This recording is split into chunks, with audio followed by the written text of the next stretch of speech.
I love what Sandra Bennett said. In the garden with Sandra, I was watching, and she said, this is a compact flower machine. And I love that because look at the petals. You're getting striping and a paintbrush stroke appearing on each petal, no matter the acidity level of your soil.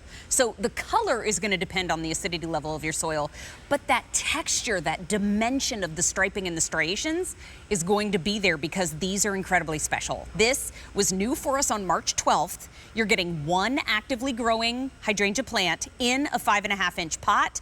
And I've got to say, the hydrangea that is on our property, I can't destroy it. Katie, it is so hardy. I mean, I have tripped and dropped my bag into it, and it was fine. The cat got into it. Though? It was fine. I mean, hydrangeas are built for real life, and I respect that. They are tough, but not all of them are tough. So some older hydrangeas, people always ask me, mine doesn't bloom, mine won't bloom. I said, I think you might need to get some of the newer breeding of the hydrangeas because not only are they easier, they bloom more, but they have amazing things like these peppermint stripes. You no longer just have to have a plain old pink hydrangea. You want the pink hydrangea that has that peppermint striping to it. So, I think they are one of those plants, the perennials. They come back year after year in our garden that become kind of heirloom plants. I know people who have taken hydrangeas with them when they move in their houses because they're America's favorite flower, and you can see why. They are the most gorgeous flower in that garden. They're that sensory, thing for our eyes, like eye candy, if you will. It's true. Now they show up like this, and this already has such beautiful growth on it. Yeah, so what Mary and I have in front of us is probably going to be your year 3, but you will get flowers on your hydrangea this year. So that's the great thing. And with this Sweet Fantasy hydrangea, it is going to bloom for you late spring, early summer, and all the way through till fall. So really, a hydrangea can be a 4-season plant. A lot of people don't think of them that way because we think of them just for their blooms. But, the foliage is green in spring. Then we've got summer and fall, our flowers. And then I really love to urge people to don't cut your flowers back. In the winter, they'll turn this gorgeous parchment color and almost be like a metal sculpture in your garden. So you really have so much versatility with this Sweet Fantasy hydrangea. I mean, those 3 easy payments of $8.61, you had me at hello just to get this home. Now, to be clear, Katie was saying, but I think we were showing the one in my hand. I want to be very, very clear about this. From the one in my hand to the one next to me is going to be about 3 years. But when it comes to an area where can they take sun, how much water, and what about an area that if I live where we get frost? Yep. So frost, the zones is 5 through 8, which is a pretty decent chunk of our country. If you don't know your zones, most of us in the country can grow this hydrangea, which is new. A lot of hydrangeas aren't able to survive the 5 or the 8.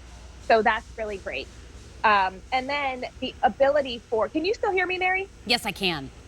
Okay, great. And then the ability for this hydrangea to be compact. So when you're thinking about where to place it, it likes some morning sun and afternoon shade. That's the ideal growing conditions. So this Sweet Fantasy can take more sun than our traditional hydrangea, which is really, really awesome. Plus it's compact.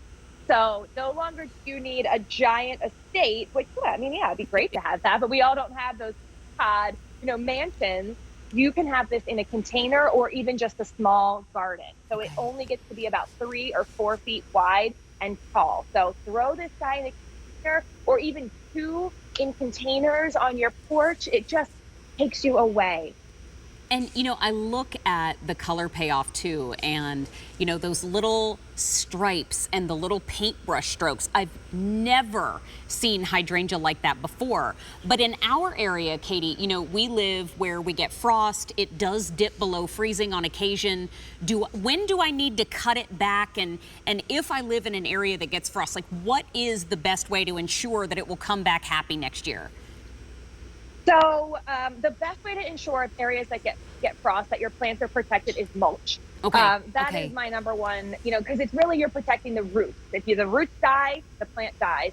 What's above ground not necessarily needs protecting because these plants are bred and grown to withstand that cold weather. Okay. So just make sure you're giving that good layer of mulch. And then during the growing season, we just pop the fertilizer up that you're protecting it. You're feeding it to grow those healthy roots.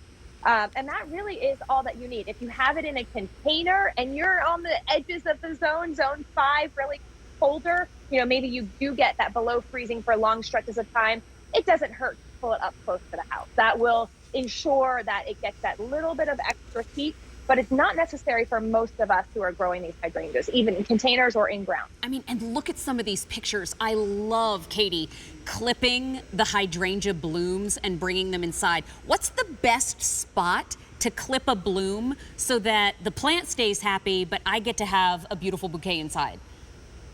That is a great, and I wish that I could get up close and be there with you, because hydrangeas have what we call on roses or eyes, where the new buds will form. Oh. And so when you are pruning anything, I want you to look for that spot where it looks like there's just a little tiny leaf growing out of it, and cut right above that, not below it, because you're going to be cutting off the next year's bloom. So that's the best place to do it. And that will happen multiple points across the stem. So go ahead, and if you want to cut it a little longer for a longer indoor arrangement, which I love hydrangeas for that, just look for that next place where the bud forms to make sure that's where you're going to get a new flower. And is it true that the color of the hydrangea bloom is affected by the acidity level in your own soil? Not all hydrangeas, but yes, for this particular Sweet Fantasy one. So the more acidic your soil, the more blue it will be, and the more alkaline, the more pink. So most of us will likely in our soil have somewhere in between, almost like that purpley blue color. But you can change if you are so inclined, especially if you're growing in containers. It's way easier, but you can change that color. The great thing about this Fantasy, though, is it will always have those peppermint stripes, regardless of whether it's in that blue hue, the pink hue, or that purpley somewhere in between. Amazing, amazing. And I always said to my husband, when we do have our own house, I want the garden to look like a hat from the Kentucky Derby. I want it to just be explosive with color and stories. And so the first thing he did was, boom, he plugged in a hydrangea bush. And yes, I am not the most graceful. I have beaten it up a little bit, but I tell you what, it doesn't look like it. It is better for the wearer. And so this one is hardy too. And you get the one plant home, but it's a flower machine, quoting Sandra Bennett. I thought that was genius. And you're getting it on those 3 easy payments of $861. Now, don't forget about your booster. You can get booster for your hydrangea. It's M10831. So continue to place your orders for those. And with our butterfly bush, oh, I'm so excited you found them. Folks are picking